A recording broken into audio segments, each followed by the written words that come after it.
that. Okay, I just want to let the audience know that, Group Captain, if there are any questions, please give it to the slip out here and give it via Group Captain. And if there are any questions from online, you can please share it. I also want to figure out, from you, you have been an investor and you have been an advisor, like the 7 deadly sins generally. What would you say are the keys? Is the other equivalent of 7 deadly sins of wealth creation and management? And if so, what are they? In wealth creation. Wealth creation and management. Okay. First of all, I think that we should understand everything starts with earnings. And if earnings should come in, we should have the necessary skill sets. And today, the skill sets are lacking in many places. And some of us, he knows that, we have to keep ourselves updated continuously. CPE, it's always there once in 2-3 years. My certificate is not valid more than 3 years. So I have to keep myself updated and develop the skill set. My ambition is this here and my skill sets are here. There is no match between the two. Once I have the skill set, then that brings in the earning part of it. Then once we earn, I think that the next thing is to challenge is to the needs versus wants and how to control your expenditure so that you start saving at a very young age. And as I said, the earlier one, a penny saved is not a penny saved alone, the penny saved with the interest on it. So that's what makes a compounding effect. And then the very important thing is on spending. Now there is a tremendous social pressure with the mobile apps and all those things, the e-commerce, on quick commerce and all these things. So that poses really a challenge because earlier you have to go to a shop, buy, there is a time gap between your thought process and then actually implementing it. But today it is not there. Within 10 minutes I get my, if I want a new mouse or something, anything I want, I get it within 10-15 minutes. So that makes me spend more. So how to tackle that? That's a very big challenge today because from the society which had a practice of delayed gratification, you save and then spend. From delayed gratification, we have now moved to BNPL. Buy now, pay later. Now that's going to be a major challenge. So from your side, one of the questions that have come up from Saumitra from Trichy online is, what are the most common misconceptions people have about wealth creation and how does the book address it? We'll come to the compounding question later because I think though it sounds simple, it is not as simple as it sounds. So I think the most common misconception and because of which this book has been written, which is around wealth, is that I cannot be a wealth creator. And I can tell you that everybody can have their own very good reasons why they believe that they cannot be a wealth creator. Even if you are at a young age, you say, okay, I come from a humble background, so my access is limited, my resources are restricted, right? So everybody can, even at a young age of 20, teenage, you can convince yourself that I cannot be a wealth creator. And even at age 60, you can convince yourself now it's too late in life.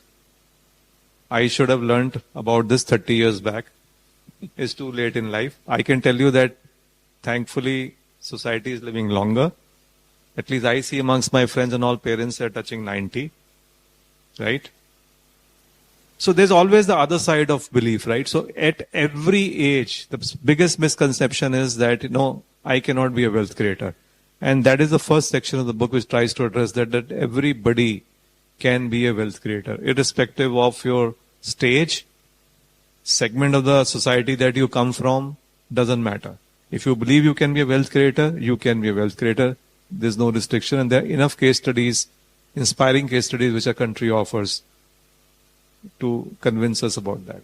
Okay, both of you, there's another similar question from another lady, again online in Trichy, which is again, I think a lot of people have this block or an inability to figure out how exactly to go about doing this. So the question is, how can the middle class, often constrained by limited disposable income, participate in and benefit from India's wealth creation story? Would you like to go first? Yeah. See, we all know work expands to fill up the time available. Same thing with the expenditure also. The expenses increase, to fill up the money available. So you will keep justifying every expenditure. So I think you have to understand that part of it. Then I think automatically we'll start saving more and by spending less. And that's a starting point. You should be convinced and your family should be convinced. It's very important. You brought out a very important point. Most of the cases, the problem is, you go to a financial literacy program, you conduct a program like this, only the man of the house will come. You won't hardly find the housewife. By the way, in this audience, there are only 8 ladies. No, I think So this is a challenge because you convince the guy, but it's a big challenge for him to go and convince the lady and the children.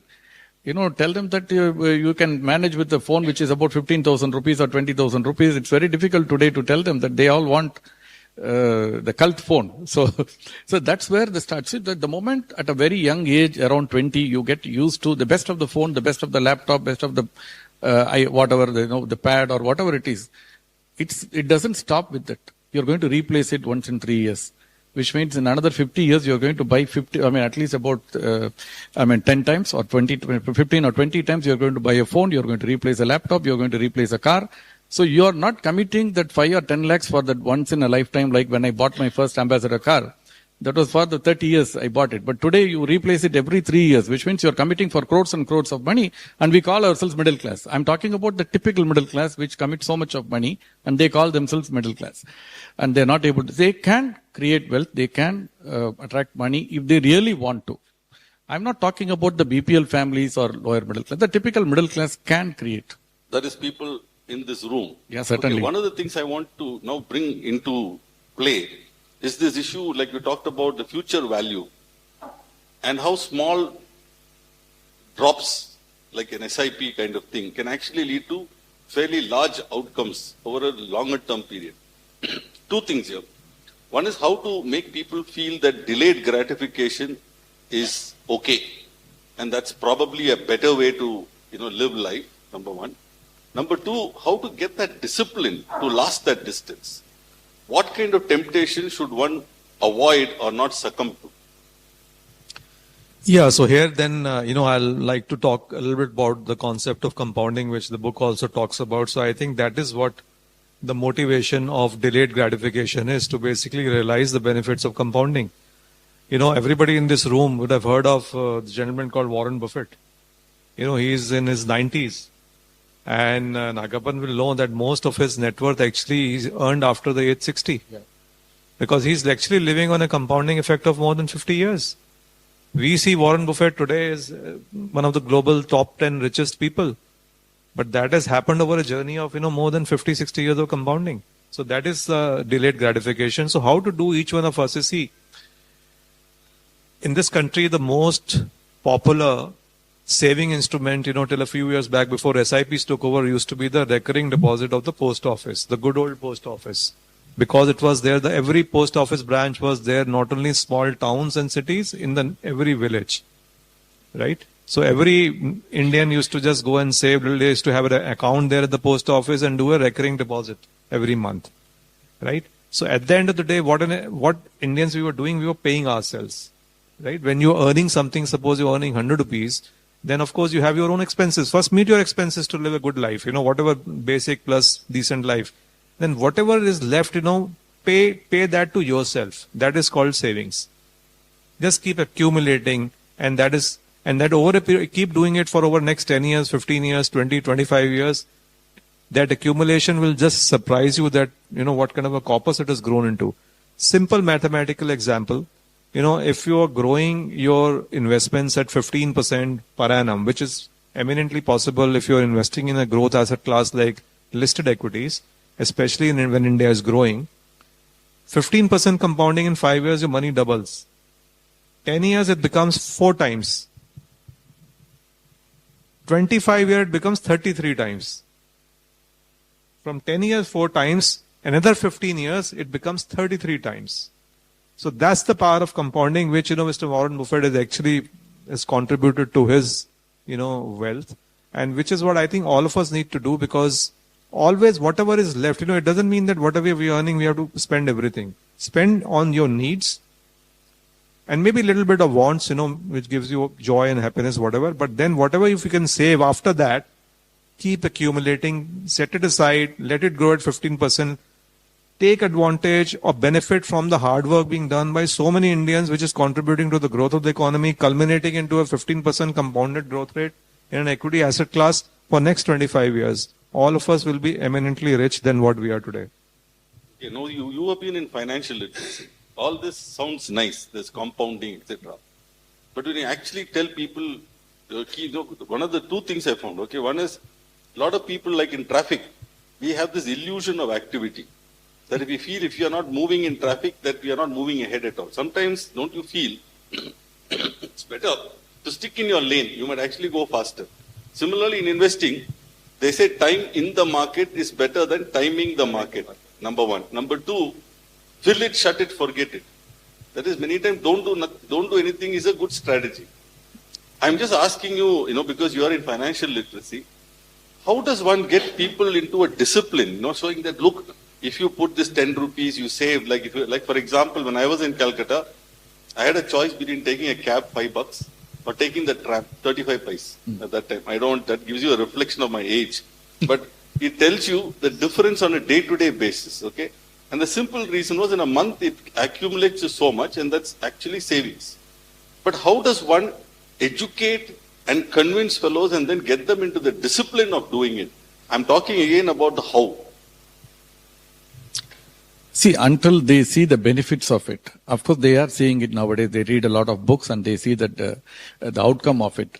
But still, it takes a lot of time, but a lot of conviction is needed. And one thing I beg to differ a little bit is that the fill it, shut it, and forget it. I think that's a thing of the past because of a lot of technological changes which is happening at least in case of stock markets and market-related instruments. You have to be very careful because things keep changing. Technology keeps changing very fast. And we had floppy disk becoming Mosebe or CD-ROM, and then from there pen drive, and then today everything is in cloud. So if you bought the share a company which makes floppy disk, you're nowhere. So things keep changing, so you have to monitor it, but not on a day-to-day basis or on a weekly basis. A reasonable interval, you have to monitor it. But the point, what you're trying to say is that how to convince a person that the discipline pays. I think it is only by constantly educating them and the financial literacy only can help them.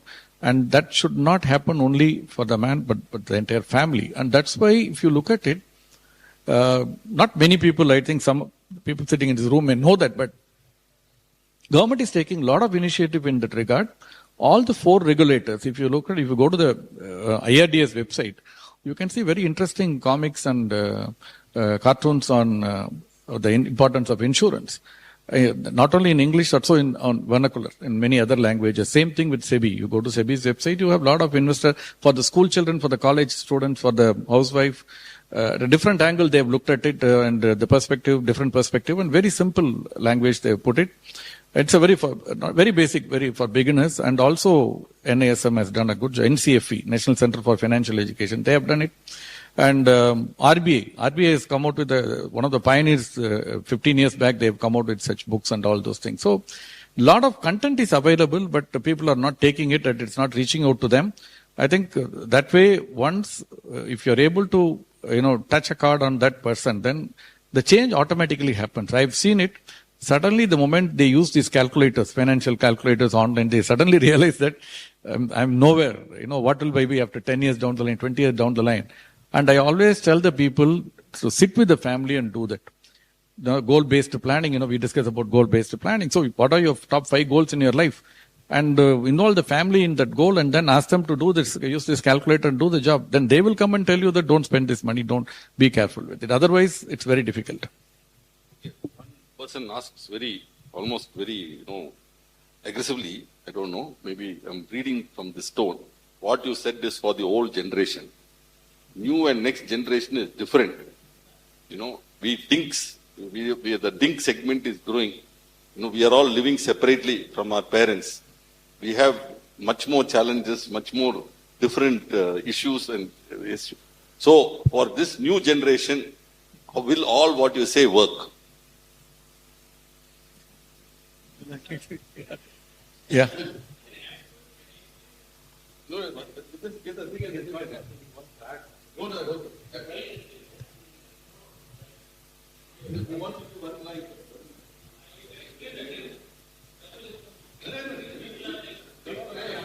DANK, you're talking about DANK. Yeah. Okay. All understood. All understood, yeah. That makes the job much easier, so you have to plan only for yourself, not for the family.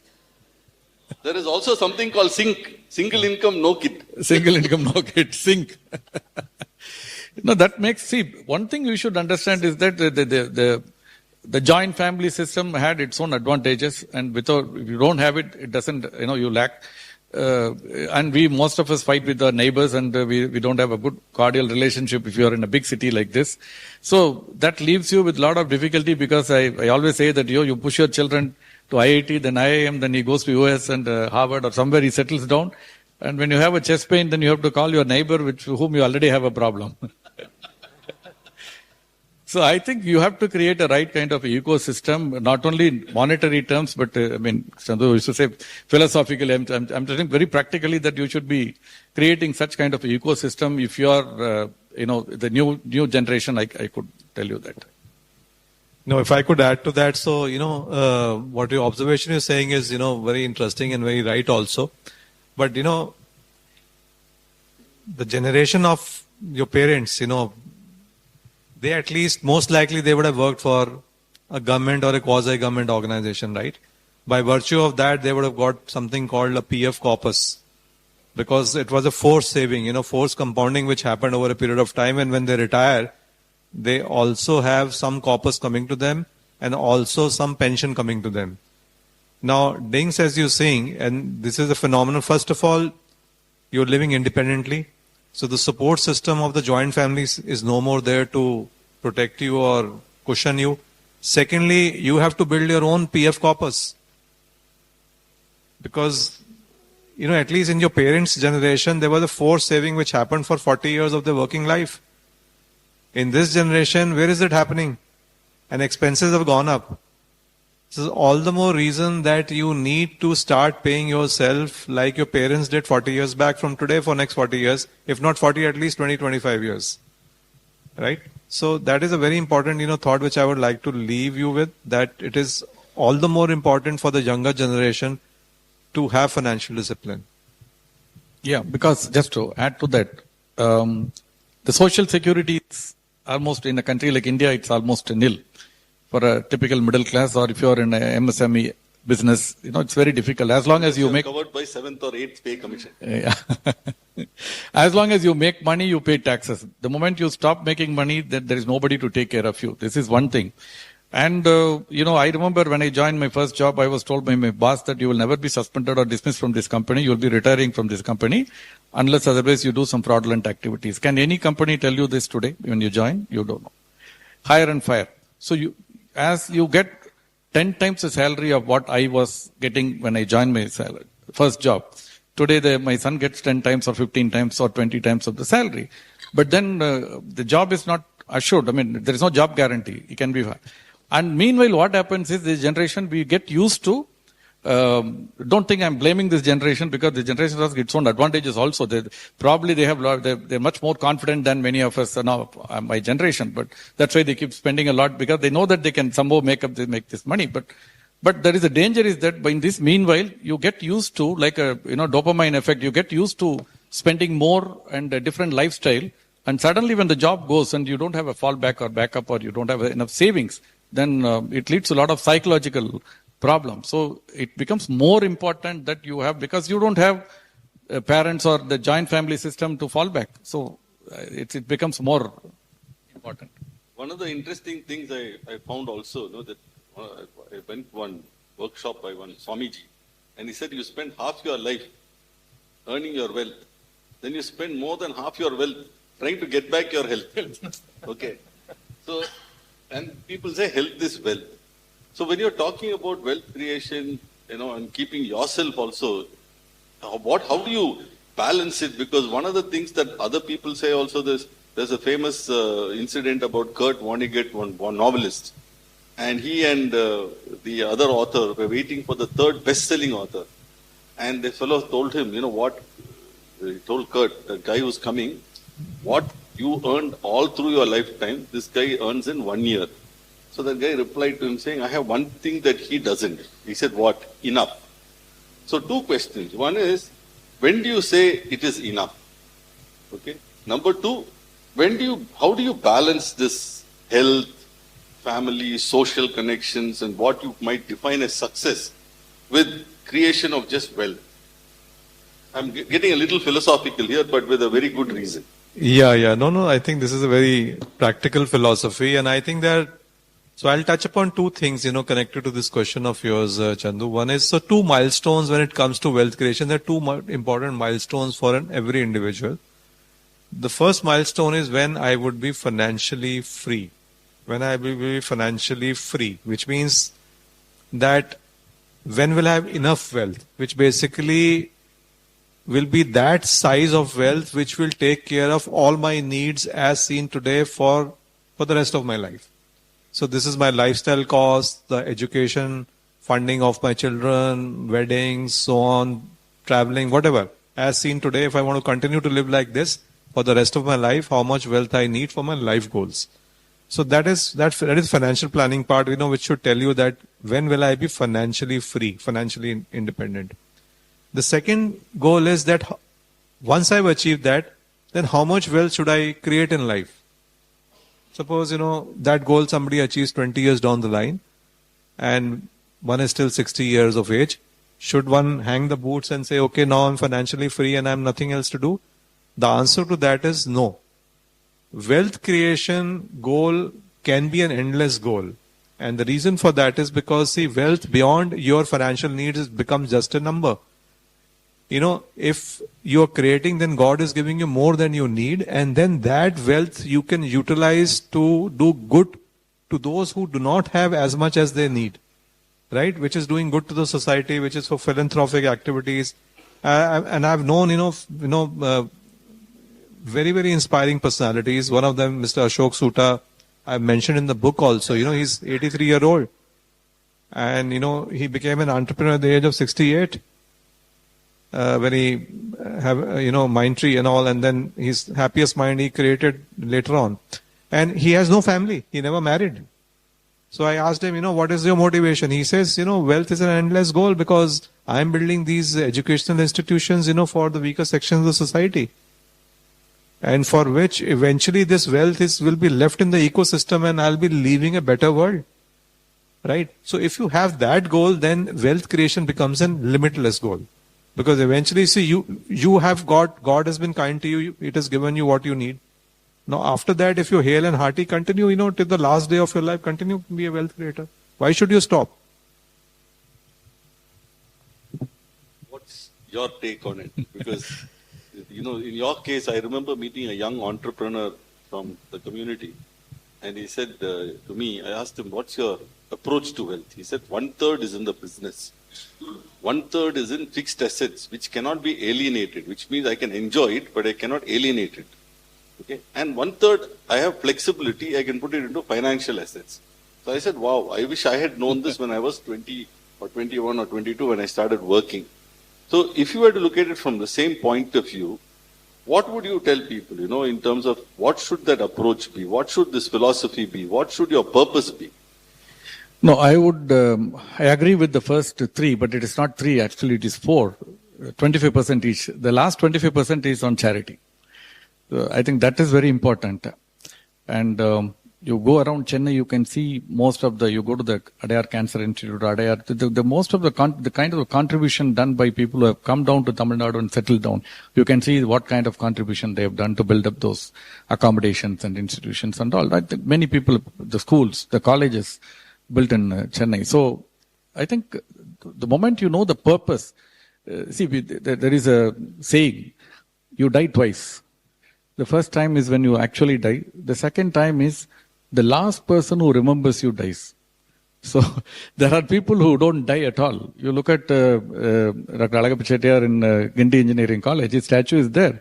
Nobody will forget him. You look at many such eminent people here. The people will never forget them because they never die. So once you know that purpose and then you move towards it, I think then you achieve your goal and a sense of satisfaction comes. And you'll not be worried too much about it. We are coming to the last 10 minutes, so I'll get into a couple of quick questions because people are asking about what are the, I have 100 rupees today, okay, which is surplus to me. Where should I put that 100 rupees? And why should I put it where you say I should put it? Okay, so I'll picking up a cue on the one word you mentioned that this gentleman said that if I have surplus. So I assume that this is a surplus which you don't need at least for next 10 years in your life, right? So I'm just taking the liberty of that assumption. If you have that time on your side, go and invest that into a growth asset class like equities, right? Listed equities, don't buy stocks yourself. Either give it to a professional who does it for a living like an active manager, or just buy simply an index fund if you don't want to do that. But don't pick stocks yourself because, as Nagappan also mentioned, that active management in the time and the age we are living in very dynamic times, right? So if we cannot monitor the businesses we have invested in ourselves, then we need to outsource that expertise to somebody who does it for a living. So give it and, ride on India's growth story. There's so many Indians, as I mentioned, they are doing an exceptionally good job. They're working hard. They're growing their businesses at 20% per annum. And their hard work will bear fruits for your savings also over 10 years. So suppose somebody is not of the type who has a 10, 15-year horizon or is little risk averse and doesn't like equities, okay? What would you recommend to such a person, him or her? So risk averse is a good point. And so see, the theoretical way of looking this would be that, how much risk averse you are. So you put so much in fixed income and so much in equities. But let us say with time period, practically you see how this plays out. You see, longer the time period, equity will always outperform fixed income. So maybe over a 1 year time period, the probability of fixed income may outperforming equities is higher. But over a 10 year, the likelihood of equities outperforming fixed income is much, much higher. And that leads to opportunity loss in compounding. For example, you kept your money in a bond, which is going to give you, let us say, a 7% return. During the same 10-year period, the equities would have given you 15% CAGR. So that the opportunity loss in compounding of 7% CAGR could be huge on your savings. So if you have time on your side, then just go for compounding at the best possible rate of return which you can, because you don't need that money. And then how to deal with your risk appetite is then don't look at the volatility of that asset class on a month-on-month, even a year-on-year basis. Because some years will be very good for equities, some years will not be good for equities. Keep reminding yourself, this is my retirement corpus, I'm going to retire after 10 years, and that's when I'm going to see the value. Then that risk aversion will not bother you. Yeah, so that's the way to deal with risk aversion as I understand. Maybe you want to add something. Nagappan, I just want to ask you, you are a kind of an anachronism in one sense. In these days of Zerodha and Grow, you still are an offline stockbroker. People wonder what's the relevance of an offline stockbroker in this day and age. But you still have a growing set of customers. Can you just tell us what exactly do you do for your customers that makes them stick to the straight and narrow, and how do you, as an individual or as a trusted advisor, make sure that they are able to do much better than they did if they were on their own? Yeah, no, it's a hybrid model. We still have a mobile app and we have online trading and also offline, it's there. See, we come from a background where when I started my career, stockbroking was not a business. Not many people may know this. Stockbroking it is like a practice, like if you're a chartered accountant, you have to surrender your certificate and start this. And as a stockbroker, they will inspect my office, and if my name board is above 2 feet by 1.5 feet, they will penalize me. I'm not supposed to advertise. I'm not supposed to promote my business. That's how stockbroking was. And I'm supposed to work under a senior for 2 years. With the certificate only, I can become a stockbroker. So we still carry that ethics, and we have a lot of people still around, and we do that, and we interact with people. I always felt that there is a space for hybrid model. Not everyone is very familiar with technology, and not everybody, generally people think that high net worth individuals, ultra high net worth individuals, or, they use technological products much, but then they want to interact with, an advisor like somebody like us. So that's one area where there is still a lot of space there. And you can read, a lot of online people are doing quite a lot of good work. If you look at the Zaroda University, it's a very great deal of work they've done. No, I'm not undermining that. But then there is also a need in a country where, I remember the data of Investment Company Institute long time back, about 50% of the Americans invest in equity. This is about 25 years back. And 48% of their investment goes into equity or more than that. But at that point of time, because of that 401k and all. But today we are from 4 crore Demat account in 2020, we have 18 crore Demat account within the next 4 years we've got. Where? So I think there is a long way to go, but I think this is a lot of growth is happening here. Yeah. Okay, so a couple of questions. There are these new creatures which in India still not recognized, but even the latest president of the United States created his own crypto. And in a couple of days itself, it's run into a few billion. So, how, for the benefit of this audience, couple of things. There are so many asset classes today. It's a bewildering array. If I were to look at it, apart from the equities, and the equities also come in so many forms. Your mutual funds, hybrids, your PMSs, you have direct equity, you have unlisted equity, so many formats of equity. Now you have this new creature also, which is, plus you have other things like REITs, AIFs, and so on and so forth. I don't want to get into the whole khichdi.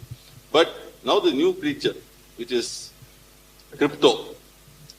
A lot of the youngsters have got into this, like a lot of youngsters have got into F&O, and 95% of F&O guys haven't made money.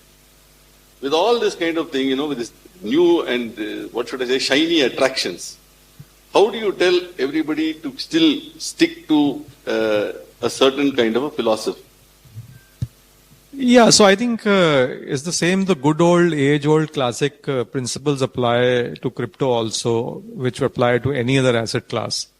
And those rules have been ancient rules, they will never change. So what is an asset class? So asset class could be real estate, could be equities, within equities, listed equities, private equity, could be gold, could be fixed income. These are different asset classes, right? And how do the prices of these asset classes they behave? They are a function of demand and supply. Real estate also, over a period of time, more demand, less supply, prices go up. Likewise, equities also, they mirror the growth of the profits in the companies, their demand will go up.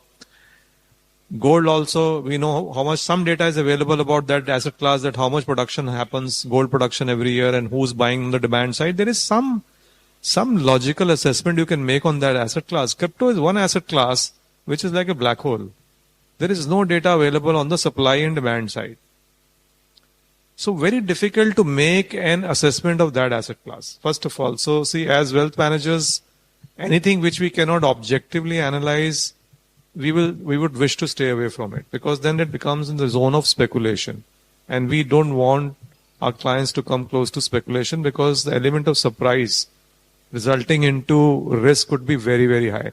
Secondly, there are certain things which are naturally working against crypto, which is the central banks. It's a competition to central banks. So central banks of the world, actually, they will never allow a crypto to become a mainframe currency. Like in India, RBI also doesn't allow it.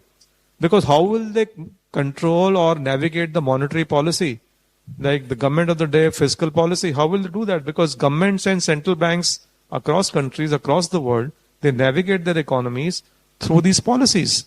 Crypto, they will not be able to control. So I think there's a natural barrier to the growth of cryptos. What is happening in the US is because of sentiment, because of Mr. Trump and Mr. Musk, who are kind of given their weight behind it. But I can't analyze what the demand and supply. If I can't analyze, I would not like to advise my clients for it. As simple as that. Yeah. Just to add to that, have you ever thought 20-25 years back that the prices of diamond will never go up, or will it come down? It has come down. Lab-grown diamonds have come. We don't know the similar thing can happen to gold tomorrow. We don't know if they, speed up the process of chemical changes. We don't know about crypto also. So I like Bitcoin, not all the cryptos, but then I don't trade in it not because I don't like it or anything, but it is not at all regulated. Where do we go if I have a problem? So it is absolutely, there is no regulation put in place, so it's very dangerous to trade in we already have problem trading in something which is regulated. Why do you trade in something unregulated? Okay, so we've covered a whole lot of ground, starting with ourselves and how we can, create wealth for ourselves and our families. We have covered our families. We have covered extended families. We have covered to some extent asset classes. We have covered to some extent new creatures like crypto, regulatory issues, etc. Creating wealth is I think, to summarize what Mr. Saran has written and what Mr. Nagappan has also stressed, I think we're living in a fantastic cusp of a beautiful opportunity in India. I think the next 10 years, potentially, if we play our cards well, especially all of us here in this room and online, we can potentially see a huge increase in our collective wealth.